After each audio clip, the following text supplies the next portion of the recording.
हम सभी जानते हैं कि व्यक्ति का मन बहुत चंचल होता है। यही कारण है कि मन अशांत रहता है और कई तरह के सवालों का जन्म भी अशांत मन के कारण ही होता है। यदि आप जीवन में शांति चाहते हैं तो इसके लिए जरूरी है मन को शांत करना। लेकिन मन को शांत कैसे किया जाए?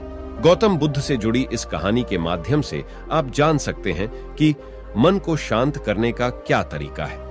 इसमें भगवान गौतम बुद्ध द्वारा मन को शांत करने के आयामों के बारे में बताया गया है। जानते हैं इस कहानी के बारे में जिससे आपका जीवन बदल जाएगा।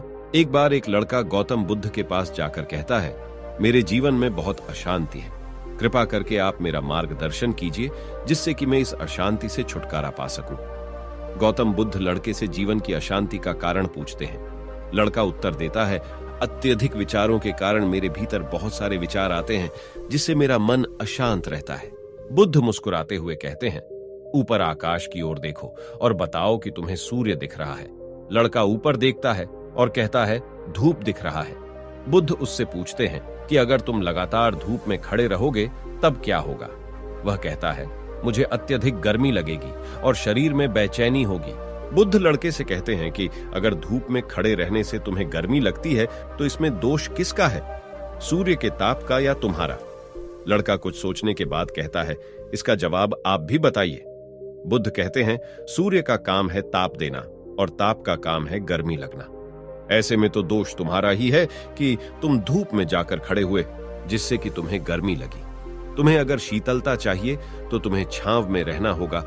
ठीक इसी तरह चंचल मन का भी स्वभाव होता है, विचारों और भावनाओं को जागृत करना। विचार क्षण भर के लिए होते हैं, लेकिन विचार से पैदा हुई भावनाएं देर तक टिकी रहती हैं। लेकिन यह तुम्हें निर्णय लेना है कि तुम्हें विचार और भावनाओं के साथ चलना है या अलग दिशा बनानी। बुद्ध कहते हैं, मन को शांत करने के लिए तन के आयाम पर काम करना सबसे आसान तरीका है। शरीर के स्तर पर हमारी कर्मेंद्रियां और ज्ञानेंद्रियां हैं। कर्मेंद्रियां कर्म और ज्ञानेंद्रियां ज्ञान से जुड़ी होती है। इससे हम अपनी संवेदनशीलता को बढ़ा सकते हैं, यानी हम जो भी काम करें उसे आनंद के साथ करें। मन के आयाम से हटकर तन के आयाम पर जाने से ही तुम्हारा चित्त शांत होगा। ऐसा करने से तुम मन के आयाम से हटकर शरीर के आयाम पर आ जाओगे, ठीक उसी तरह जैसे तुम धूप से हटकर छांव में आ सकते थे।